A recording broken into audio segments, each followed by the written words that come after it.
In 1822, a land scam was sold at the scale of a nation. It did not begin with desperation. It began with paperwork. Maps were printed. Borders were drawn. A capital city was named. On paper, the country of Poyais appeared orderly, fertile, and modern. It had ports, farms, laws, and currency. It promised opportunity to anyone willing to start again. This was a period when maps carried authority. If a place appeared on a chart, it was assumed to exist. If land came with a seal, it was assumed to be real. Europe was crowded. Cities were polluted. The idea of a fresh start carried enormous weight. Poyais offered exactly that, not as a dream, but as an investment. Land deeds were issued, titles were granted, returns were promised. The buyers were not desperate speculators. They were carpenters, tailors, soldiers, and professionals, people with trades, savings, and families. They trusted the system in front of them, because everything about it looked official. The man behind the offer did not behave like a con artist. He presented himself as a statesman, a soldier, a ruler. He claimed sovereignty over a distant territory on the Mosquito Coast of Central America, a place few Europeans had ever seen, a place maps could easily invent. Poyais was described as stable, fertile, and ready for settlement. Its capital, St. Joseph, was said to be a functioning city, its government orderly and civilized. The paperwork matched the story, and the story matched the desire. By the time doubts appeared, money had already changed hands. Lives had already been reorganized around the promise. This was not theft in the traditional sense. Nothing was taken by force. Instead, belief was engineered, and belief did the rest. More than 200 people committed themselves to a future that existed only on paper. They sold what they owned. They packed what they could carry. They boarded ships convinced they were not chasing hope, they were claiming land. What they were actually buying was a story drawn with lines, seals, and language designed to feel permanent. This documentary is not about a single lie. It is about how systems make lies durable. Because once land can be sold without being seen, the scam does not end when one country collapses. It repeats, it scales, and it survives. The Poyais scam did not work because the documents were convincing. It worked because the man behind them was.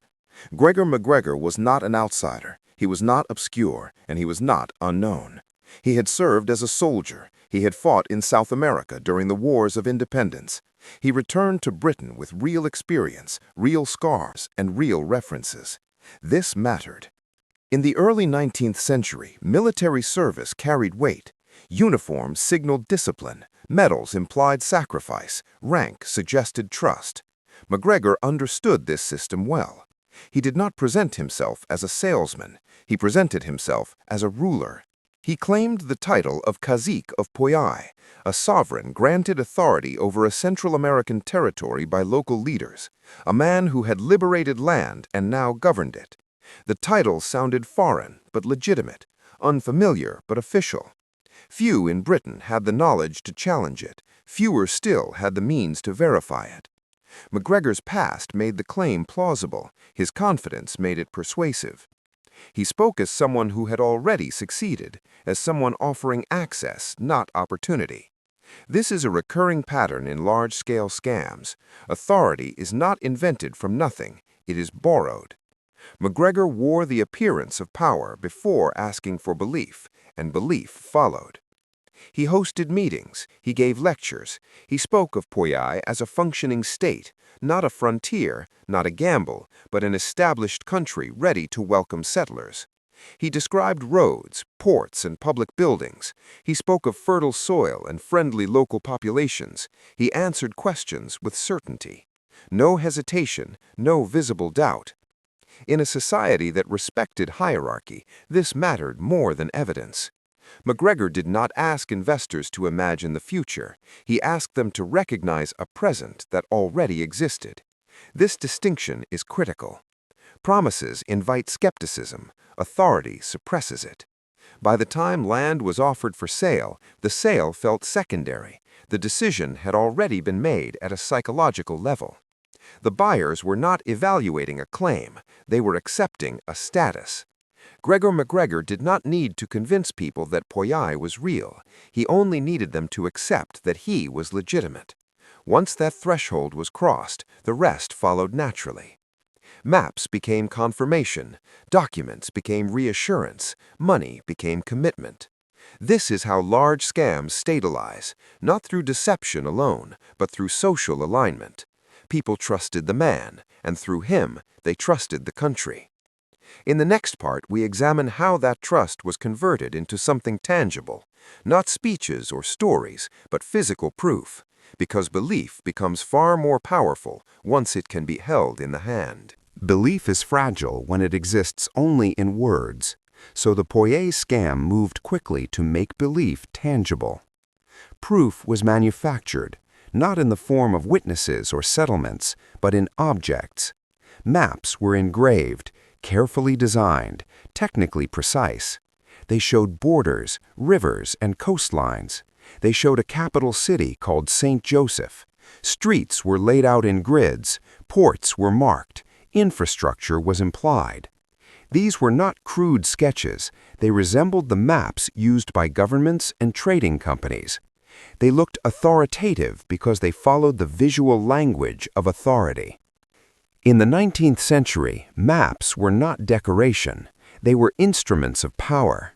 Empires expanded with them, borders were enforced by them, and land was claimed through them.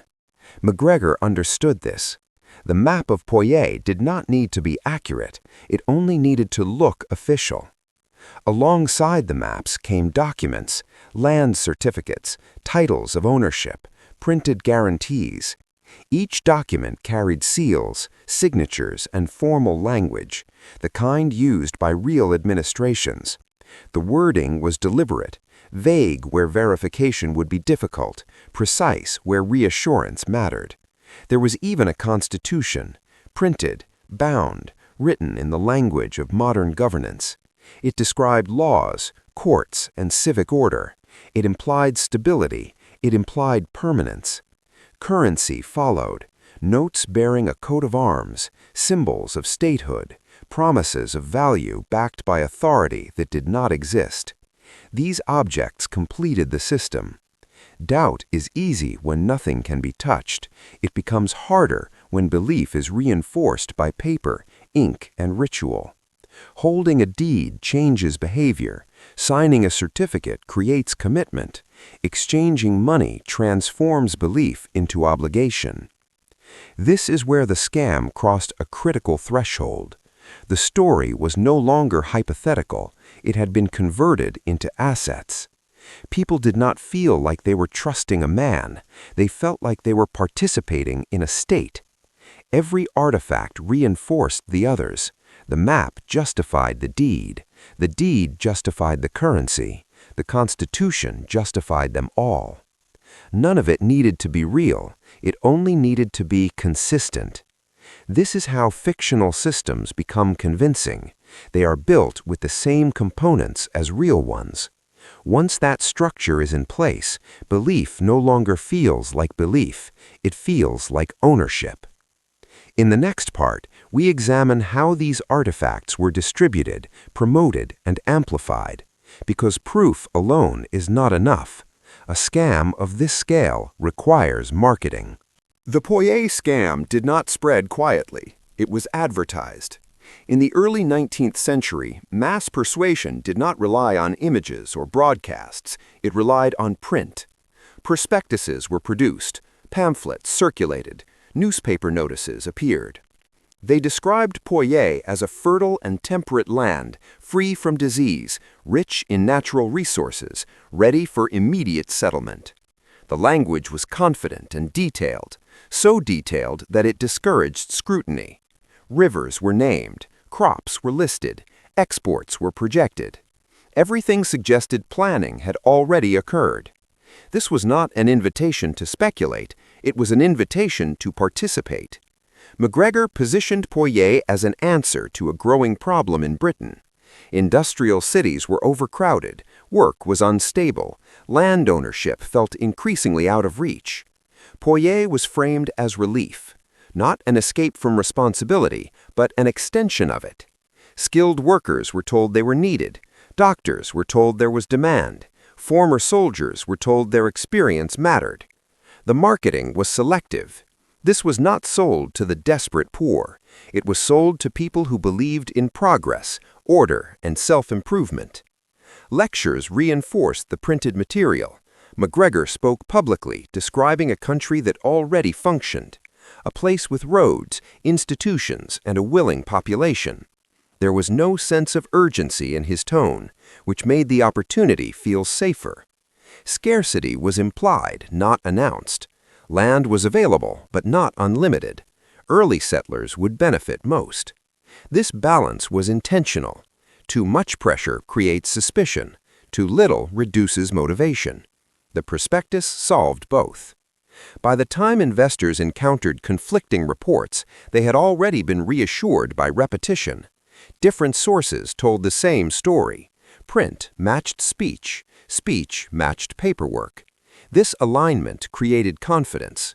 People were not persuaded by a single claim. They were surrounded by a narrative that appeared self-supporting. This is how belief scales. Marketing does not need to be truthful. It needs to be coherent. By presenting Poyais everywhere and always in the same way, the scam achieved legitimacy through familiarity. In the next part, that familiarity became action. Because belief alone does not complete a land scam. Someone must be willing to leave home. The Poyais scam crossed its final threshold when people stopped imagining the future and began moving toward it. In 1822, the first settlers boarded a ship called the Honduras Packet. They did not travel as adventurers, they traveled as emigrants. These were skilled workers, carpenters, blacksmiths, doctors, former soldiers. They carried tools, supplies, and official papers. They carried land deeds that named them owners. Most had sold everything they owned in Britain, homes, businesses, livelihoods. This decision was not impulsive, it was deliberate. They believed they were relocating to a functioning country, not founding one. The journey itself reinforced that belief. Passage was organized, cabins were assigned, cargo was documented. Everything about the departure felt legitimate. A scam becomes far more durable once it survives logistics. Time at sea created commitment. Each passing day increased the psychological cost of doubt. Turning back was no longer practical. Questioning the story became dangerous. The passengers spoke of plans, shops they would open, houses they would build, positions they expected to hold. They did not discuss whether Poyais existed. That question had already been settled. This is a critical moment in large-scale fraud. When belief becomes action, evidence stops being evaluated. The ship carried more than people. It carried the assumption that the system worked. MacGregor himself did not travel with them. He did not need to. Authority had already been transferred to paper, to process, to momentum. By the time the Honduras Packet reached the Central American coast, the scam was no longer abstract, it was irreversible. The settlers believed they were arriving late to a place already built. They expected docks, officials, a city waiting. What they found instead would collapse the illusion in hours. In the next part, we examine that moment, the point where belief met geography. The coastline appeared exactly where the map said it would. That was the last detail that matched. As the ship anchored, there was no harbor, no docks, no city. There were no officials waiting, no buildings, no signs of settlement. Only dense vegetation, swampy ground, and heat. At first, the settlers assumed a mistake. Perhaps they had arrived at the wrong point on the coast. Perhaps the capital lay inland. They went ashore expecting guidance. They found silence. The map showed streets and public buildings. The land showed mangroves and jungle. The contrast was immediate and unmistakable. This was not a partially built city. It was an untouched environment. Supplies were unloaded anyway. Shelters were improvised. The assumption persisted that help would arrive. This delay mattered.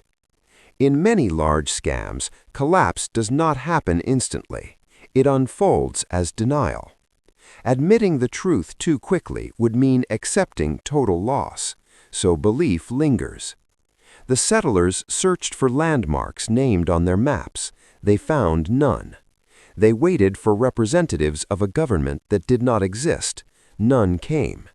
Food became a concern almost immediately. So did water.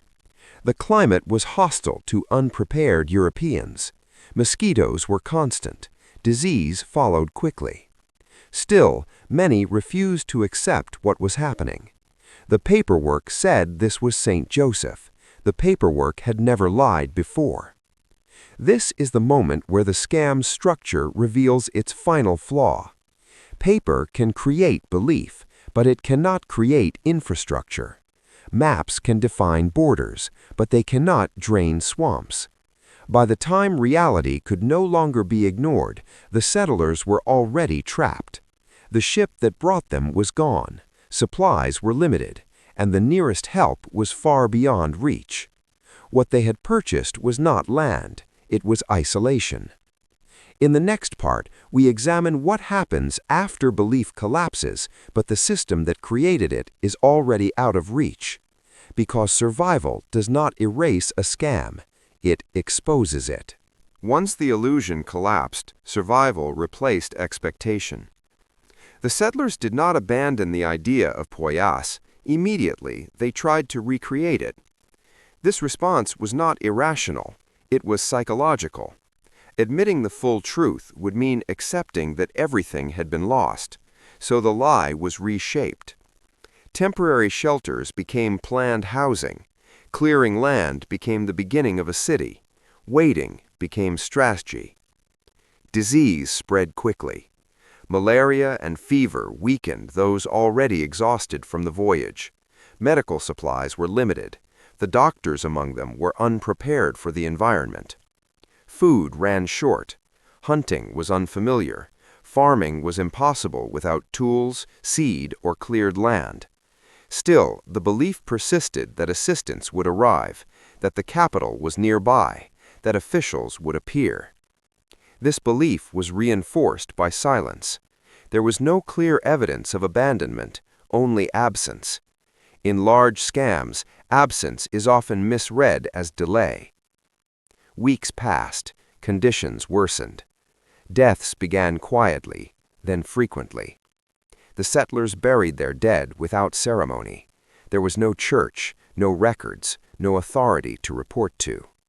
The idea of Poyais began to fracture. Some accepted the truth, others refused it entirely. Division followed. Blame circulated among the settlers themselves for bad decisions, for weak leadership, for lack of preparation. The original architect of the system was far away, untouchable. This is another structural feature of large-scale fraud. Once execution begins, accountability dissolves. The victims are left managing consequences they did not create. By the time rescue became a possibility, many were already beyond help. What remained of the group was physically weakened and psychologically broken. They had not failed to build a city. They had been sold the idea that one already existed. In the next part, the scale of the scam becomes fully visible, because while these settlers struggled to survive, the system that sent them there was still operating. While the first settlers struggled to survive, the scam did not pause. It expanded. Months after the Honduras packet departed, a second ship set sail. It was larger, better supplied, and filled with more than 200 new settlers. They were not rescuers. They were victims. This ship, the Kennersley Castle, carried families, professionals and laborers, people who had seen the same maps, signed the same deeds, read the same promises. Nothing in London suggested failure. The paperwork was still valid. The prospectuses were still circulating. McGregor's authority remained intact. This is the defining feature of scalable fraud. The system does not respond to reality. It responds to internal signals.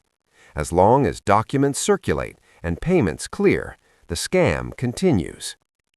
The second group arrived to the same shoreline, the same jungle, the same absence. What they found was worse than emptiness. They found survivors, emaciated, ill, barely alive. Only then did the truth become undeniable. There was no capital city, no government, no infrastructure. The settlement was a graveyard in progress. Rescue efforts began late and unevenly. Some settlers were evacuated by passing ships. Others were left behind. More than half of those who sailed for Poyais would die, not from violence, not from rebellion, but from exposure to a fiction. The arrival of the second ship revealed the true scale of the scam. This was not a misunderstanding. It was a system that converted belief into movement and movement into loss. 2 ships, hundreds of lives, one invented country. And still, the system had not fully collapsed, because the damage occurred far from where belief had been sold. In the next part, the consequences return to Britain, where survivors speak and a paper country begins to dissolve under scrutiny. The collapse of Poyais did not arrive in Britain as a single revelation. It arrived in fragments. A few survivors returned first, thin, ill, carrying no possessions except their accounts. They spoke of jungle where streets were supposed to be, of disease where prosperity had been promised, of abandonment where government should have existed. At first, their stories were treated cautiously. Failure was easy to explain away. Bad luck, poor preparation, local setbacks. Gregor McGregor encouraged this interpretation. He blamed delays, he blamed climate, he blamed misunderstandings between settlers and local populations. This response was strategic. Large scams rarely collapse from exposure alone. They collapse when authority loses coherence. McGregor continued to present himself as legitimate. He denied wrongdoing. He reframed disaster as inconvenience. Meanwhile, more testimonies surfaced. Newspapers began to investigate. Questions were asked publicly. Maps were compared against reality. The narrative fractured. What had once been presented as a functioning state now appeared inconsistent. Details did not align. Dates conflicted. Infrastructure described in print had no witnesses. As scrutiny increased, confidence eroded. Investors who had not yet emigrated demanded answers. Those who had lost family demanded accountability. The paper systems that had created trust now worked in reverse. Documents were reread. Claims were re-examined. The same tools that built belief now dismantled it. McGregor responded with persistence, not retreat. He attempted to relaunch the scheme, to reframe Poyais as delayed, not fictional. This, too, is characteristic. When a scam collapses, it often does so in stages. The architect resists the idea of failure long after belief has vanished. Eventually, the weight of contradiction became unavoidable. Poyais could not be defended because it could not be verified. What had been sold as land was exposed as narrative. What had been presented as statehood was revealed as performance. By the time authorities intervened, the damage was already complete. The country had never existed, but the losses were real. In the next part, we step back from Poyais, because this was not an anomaly, it was a prototype. The Poyais scam was not an isolated event. It was an early version of a pattern that would repeat. Across the Atlantic, a similar logic was taking shape on a much larger scale. In the 19th century, the American frontier was expanding faster than it could be verified. Railroads pushed west, territories opened, Maps were redrawn constantly. This created opportunity, and it created ambiguity. Large areas of land existed only as survey lines and speculation. Few buyers ever saw what they purchased. Distance protected the seller. In this environment, a new figure emerged, the town promoter. These promoters did not invent countries, they invented cities. On paper, these towns had names, grids, schools, factories, and courthouses. They appeared connected to rail lines that were planned but not built. They promised commerce that had not arrived. Lots were sold to investors hundreds or thousands of miles away, often overseas. The mechanism was familiar: a map, a brochure, a promise of growth. These towns were not always complete fabrications. Some existed as a single building, or a sign, or a survey marker, but they were sold as futures already underway. This distinction mattered. Buyers believed they were early, not wrong. Promoters emphasized inevitability. Railroads were coming. Industry would follow. Population growth was assumed. This was not criminal in appearance. It was speculative optimism. That ambiguity allowed fraud to operate openly. When towns failed to materialize, responsibility was diffuse. Markets changed, routes shifted, weather intervened. The scam did not need to succeed everywhere. It only needed to sell belief long enough to extract value. By the late 19th century, thousands of Americans owned land in cities that never functioned. Some never existed beyond a name. The Poyais model had been adapted, scaled down, multiplied. The country was no longer fictional, but the city often was. In the next part, we examine the tools that made this possible at scale, because belief spreads fastest when infrastructure appears inevitable. Land scams do not succeed on imagination alone. They require systems that make promises feel inevitable. In the 19th century, two systems played that role: railroads and print. Railroads represented access. If tracks appeared on a map, a town felt guaranteed. Distance collapsed into timetables. Promoters understood this immediately.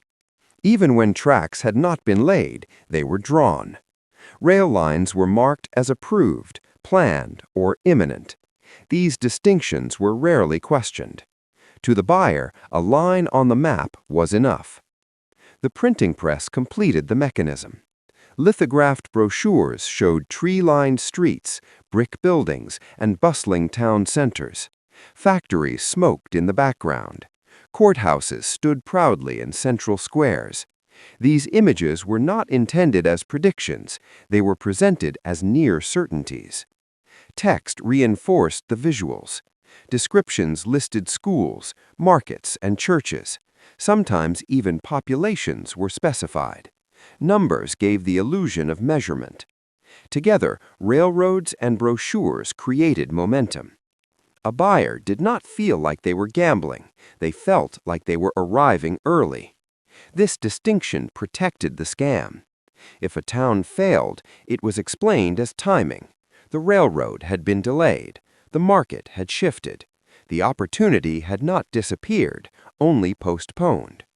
This narrative insulated promoters from accountability.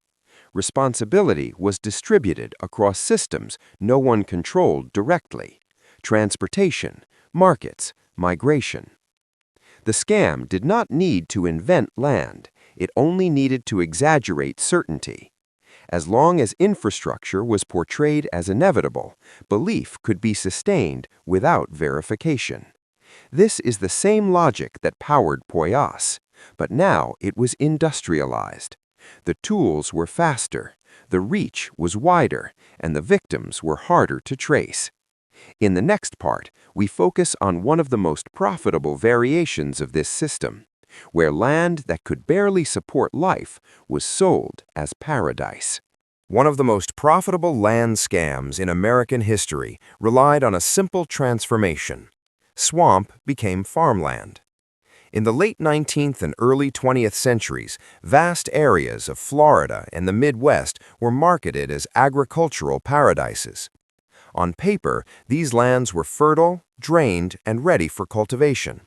In reality, many were permanently waterlogged. Promoters used selective information, surveys conducted during dry seasons, photographs taken from carefully chosen angles. Maps omitted flood zones. Brochures emphasized elevation without context. To distant buyers, the land looked ideal. Florida, in particular, became a focal point. Advertisements described orchards, mild climates, and year-round growing seasons.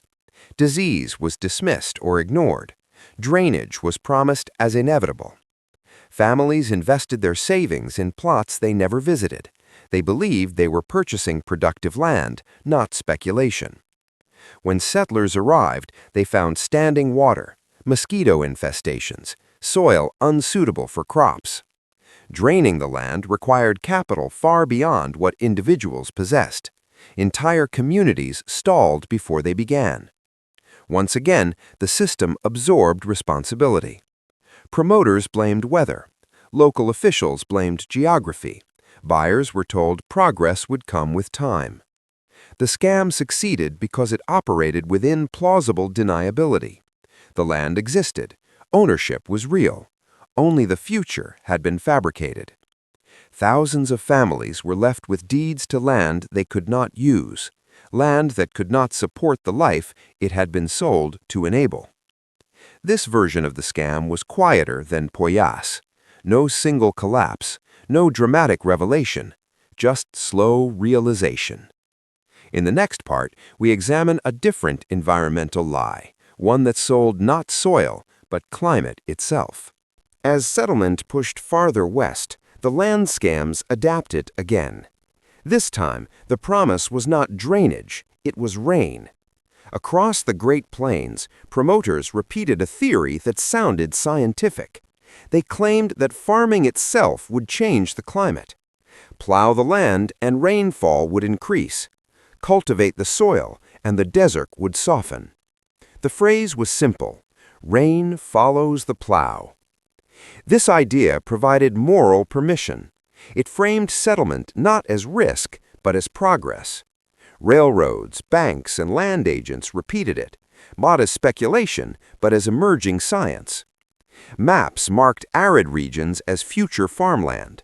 Brochures showed wheat fields where grasslands barely survived. Buyers believed they were participating in a transformation, not ignoring reality. When droughts came, the explanation was delay. When crops failed, the answer was perseverance. The land itself became evidence against the victims. Failure was blamed on effort, not the premise. Eventually, the climate asserted itself. Years of over-farming exhausted the soil. Drought returned. Wind stripped the land bare. The result was economic collapse and displacement. Communities failed. Farms were abandoned. This was not an accidental tragedy. It was a system built on a false certainty. The scam worked because it used the language of inevitability. It sold climate as a feature of ownership. Once again, maps promised futures they could not deliver. In the next part, we step away from geography, because land scams do not rely on land alone. They rely on predictable human responses. Across every land scam, from Poyais to the Great Plains, the geography changes. The psychology does not. The first mechanism is authority, uniforms, titles, official language. People trust claims that appear sanctioned, even when they do not understand them. The second mechanism is social proof. If others are buying, hesitation feels irrational. Silence is interpreted as agreement. The third is scarcity. Land is limited. Opportunities close. Pressure is rarely explicit. It is implied. The fourth mechanism is narrative. the promise of a better future. Not wealth alone, stability, belonging, purpose. These mechanisms work together. Authority suppresses doubt. Social proof accelerates commitment. Scarcity shortens decision-making. Narrative justifies risk. Once activated, these forces override verification. Buyers stop asking whether land exists. They ask whether they can afford to miss out. This is not a failure of intelligence. It is a predictable human response. Scams succeed because they do not invent desire. They align with it. The map becomes a symbol. The deed becomes an anchor. The future becomes personal. When belief reaches this stage, evidence loses relevance. The victim is no longer evaluating claims. They are protecting an identity. This psychological structure explains why land scams persist across centuries. Technology changes, formats evolve, but the mental architecture remains stable. In the next part, we examine the people who help build these systems, not the con artists, but the professionals who draw the lines. Behind every fake city and paper town were people who rarely appeared in the story. They were not promoters, they were not investors, they were professionals, surveyors, draftsmen, printers, clerks. Their work gave land scams legitimacy. A map drawn with straight lines implies measurement. Measurement implies inspection. Inspection implies reality. Once a place is surveyed on paper, it begins to exist in the public mind. Many of these professionals never visited the land they mapped. They worked from instructions, from prior charts, from assumptions passed down the chain. A grid was drawn, plots were numbered, boundaries were extended. Each action felt technical, neutral, routine. No single person claimed responsibility for the outcome. The surveyor drew the streets, the printer reproduced them, the clerk stamped the documents, the agent explained the opportunity. Each role was small, each role was defensible. This division of labor mattered. It allowed falsehood to move forward without resistance because no one felt like they were lying. They were following procedure. The mapmaker rarely met the buyer. The buyer never met the land. Between them stood process. Process replaced verification. Once a map entered circulation, it gained authority through repetition, copied, reprinted, pinned to walls. Removing it required effort no one was incentivized to make. By the time consequences appeared, the professionals involved were already insulated. Their work was finished, their responsibility abstract. This is how large land scams persist, not through a single act of deception, but through ordinary work done without context. The city does not need to exist, it only needs to be documented. Once lines are drawn and stamped, the system treats the place as real. In the next part, we look at what remains after belief collapses, because even when a city never existed, its shadow often does. When belief collapses, it does not vanish, it leaves residue. Across North America and beyond, there are places that appear on maps but never functioned as towns. They have names, coordinates, sometimes even historical markers, but little else. These are the afterimages of land scams. Some were abandoned quickly, others lingered just long enough to fail quietly.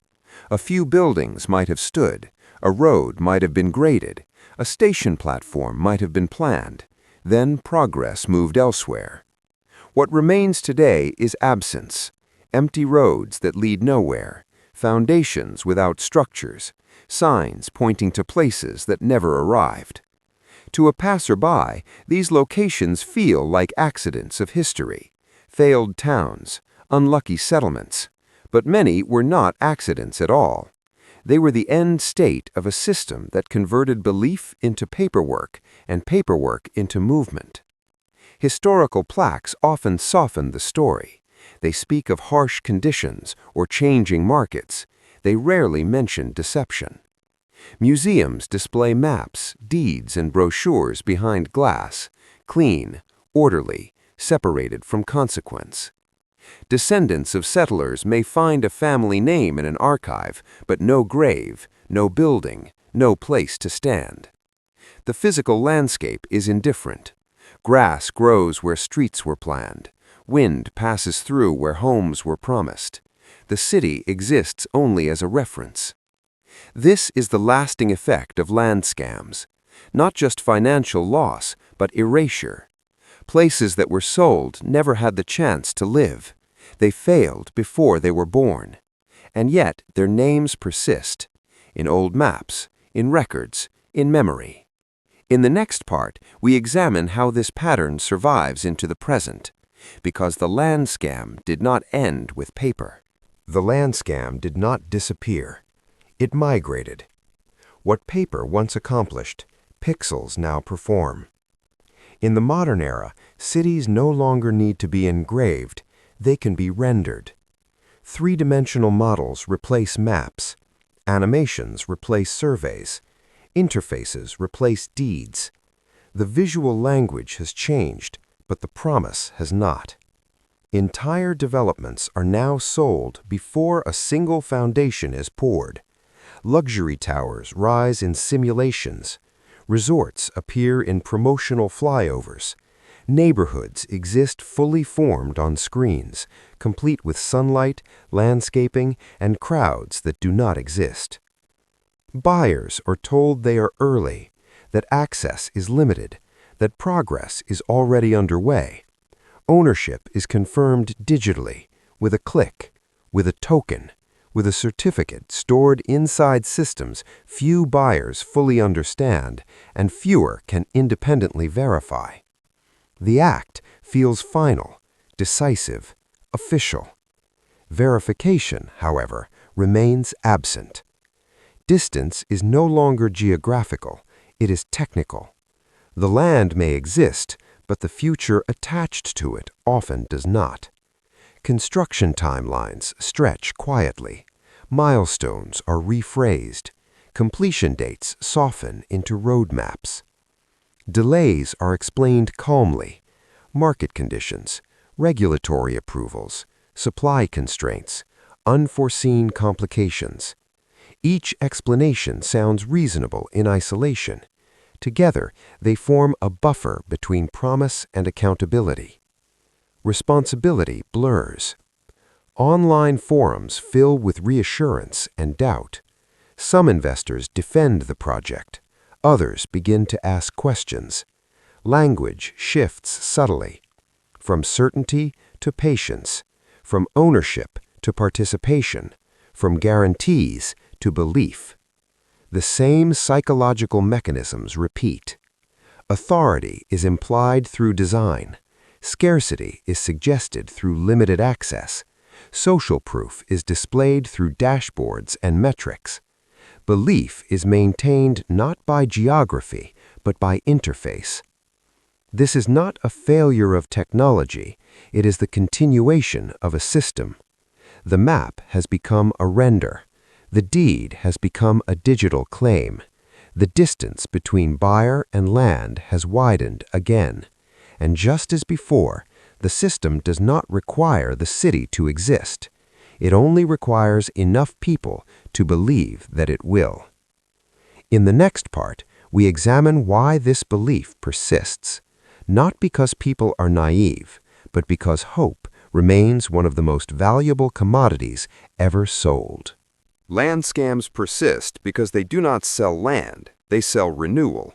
Across centuries, the promise remains consistent, a clean beginning, a better position, a future that feels earned rather than inherited. This appeal does not depend on ignorance, it depends on timing. People are most receptive when systems around them feel constrained, when cities feel crowded, when opportunity feels distant, when stability feels fragile.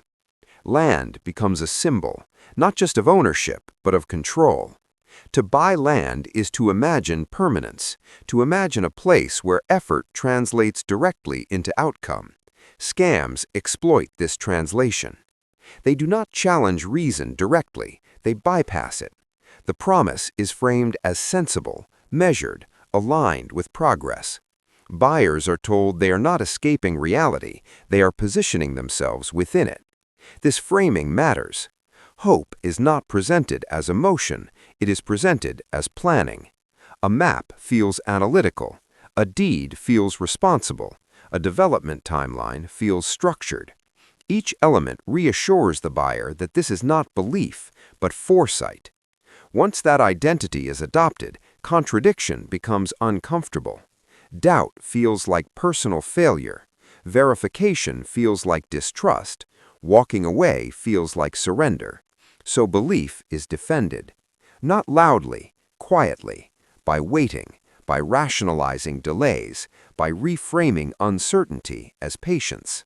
This is why exposure rarely ends a land scam immediately. The system does not collapse when evidence appears. It erodes as belief becomes harder to maintain. Over time, enthusiasm cools, language softens, expectations adjust downward. The buyer does not admit error, they adapt to absence. This pattern repeats because it aligns with something durable. Humans do not stop wanting better futures, they stop trusting specific promises. The system survives by changing its surface while preserving its core. Paper becomes digital, distance becomes abstraction, authority becomes interface, but hope remains constant. In the next part, we step back from motive and look at mechanics, because land scams are not mysteries, they are structures. And once understood, they can be recognized before belief turns into commitment. Land scams are rarely exposed by a single discovery. They are identified through patterns. Across centuries, the warning signs remain consistent, only their presentation changes. The first sign is perfection. Maps that are too clean, grids that ignore terrain, cities drawn without rivers, slopes, or constraints. Real land is irregular. Fraud prefers symmetry. The second sign is vagueness. Timelines described without dates. Infrastructure promised without contracts. Access explained without verification. Specific language creates accountability. General language avoids it. The third sign is displacement of responsibility. When outcomes depend on external forces, no one remains answerable. Markets change, regulations delay, conditions shift. These explanations prepare the buyer for failure before it occurs. The fourth sign is authority without oversight. Seals, logos, and credentials are displayed prominently. Independent verification is absent or discouraged. Trust is asked for, not demonstrated. The fifth sign is urgency that feels polite, scarcity implied rather than enforced, limited access framed as opportunity, early participation rewarded with belonging, pressure is applied indirectly. These elements appear in 19th century brochures and modern digital white papers alike. The medium differs, the structure does not. Historic land deeds granted ownership without proof of settlement. Modern digital claims grant ownership without proof of delivery. In both cases, commitment precedes verification. This reversal is deliberate. Once money is exchanged, belief becomes personal. The buyer stops evaluating information objectively and begins protecting a decision. That is the moment the system becomes resilient. Recognizing these patterns does not require expertise, it requires distance. Distance from urgency, distance from narrative, distance from identity. Land scams succeed when buyers are asked to imagine a future instead of inspect a present. The most effective defense is not skepticism, but patience. Verification is slow. Reality resists compression. If a city cannot be visited, measured, or independently confirmed, it should not be treated as inevitable. In the final part, we return to the core idea that connects every case in this documentary, because the problem has never been land, it has always been the map. The map is not the territory. This distinction sits at the center of every land scam examined here. Maps simplify reality. They remove friction. They turn uncertainty into lines. That is their power. A map does not show effort. It does not show delay. It does not show failure. It shows intent. Land scams exploit this gap. They present intent as outcome, design as delivery, documentation as proof. People do not buy land in these systems. They buy coherence, a future that appears organized, measured, already decided. Once that future is accepted, the present becomes negotiable. Delays feel temporary. Absence feels explainable. Contradiction feels impolite. This is why the scam persists even after exposure, because the system does not collapse all at once. It dissolves quietly. Belief thins, expectations lower, attention moves elsewhere. The buyer adapts to disappointment instead of confronting deception. Across 2 centuries, the materials change. Ink becomes pixels, paper becomes interface, distance becomes abstraction. But the structure remains intact. Authority still precedes verification.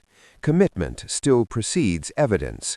Hope still precedes reality. This is not a story about villains. It is a story about systems that reward belief before they require proof.